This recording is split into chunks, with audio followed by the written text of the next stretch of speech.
It was just another ordinary night. Dinner was ready. The house was quiet as it always was. My husband was finishing the dishes while I sat on the sofa, flipping through a magazine without really reading it. He'd had a long day at the office, and though he tried to be affectionate, I could tell his mind was somewhere else. Then I heard the front door open and his voice coming from upstairs. Something inside me shifted. "I'm home," my son said from the doorway. His voice was deeper now, but still held that sweet teenage softness. I looked up and saw him. My son. Or at least that's what biology said. Because in that moment, as he took off his jacket and dropped his backpack to the floor, I didn't see the little boy I'd raised. I saw the man he'd become. I don't know what came first, the heat rising in my cheeks or the way he looked at me. Just a second, a fraction of a second, but it was enough to twist everything inside me. I blinked, trying to push away the thought that had slipped in uninvited, like a shadow that didn't belong there. I scolded myself silently, smiled, and asked how his day had been. He answered, naturally with no idea that behind my calm voice, my heart was racing, as if I'd already committed a crime just by looking at him that way. But it wasn't the first time. Not even close. 4 months, maybe even years. I'd been feeling something I couldn't name, something I refused to admit. As he grew taller, stronger, more confident, I began seeing him with different eyes, and it wasn't just hormones or some twisted obsession. It was something more complicated, more human.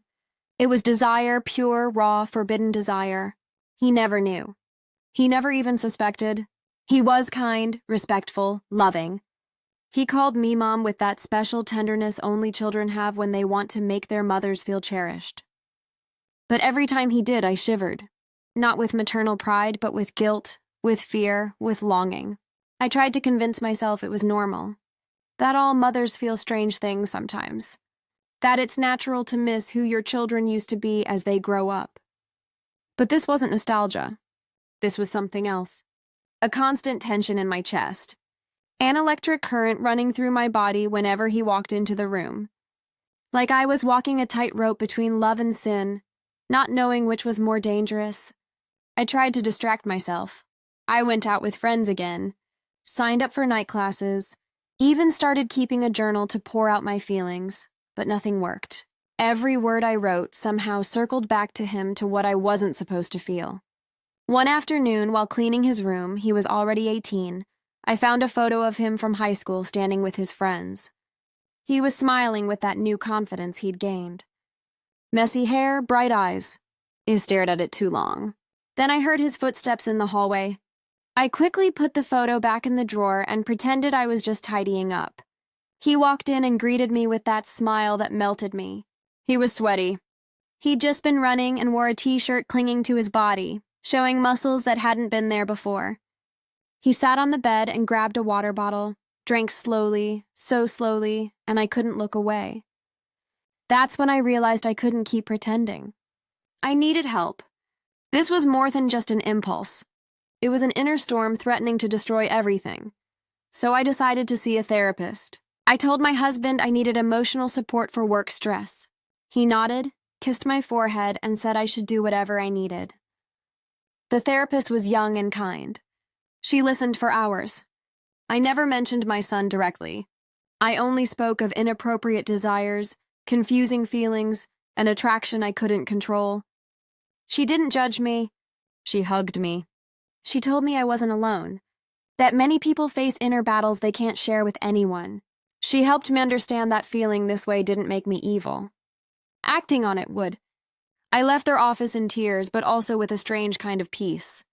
I thought I'd found a way to live with it, to contain it, to carry it without letting it consume me. But then one night everything changed. My husband had to travel for work. He left us alone, just the two of us, for 3 days. At first, everything seemed normal. We had dinner together, watched movies, laughed like always, but there was a different energy in the air. Maybe because we were alone, or maybe because we'd both felt it, growing slowly between us. That night after the movie, he stayed sitting beside. My husband returned earlier than expected. I heard the door open and froze. My son, who'd been beside me in bed, jumped up and ran to his room. It stayed there paralyzed as my husband's footsteps grew closer. He looked at me and noticed something. I don't know what. Maybe my messy hair, the shine in my eyes. But something alarmed him. "Are you okay?" he asked. I nodded too quickly. He didn't say anything else, but that night, he watched me and Iknu. He sensed that something had changed. He started questioning my son, asking us separately where we'd been, what we'd done. Our lies tangled together until one small, crucial detail unraveled everything. A message on Myson's phone. A message from me. "I love you. I love you so much it hurts." I hadn't deleted it. I didn't even remember sending it, but there it was, and my husband read it. What followed was hell shouting, fists slamming into walls. Questions neither of us could answer without sinking deeper. My son cried, I cried. My husband threw us out of the house. Literally, he told us to leave, never to come back. We left. No clothes, no money, just pain and guilt. We stayed in a cheap hotel for weeks trying to find meaning in what we'd done. But there was none. No excuse, no justification.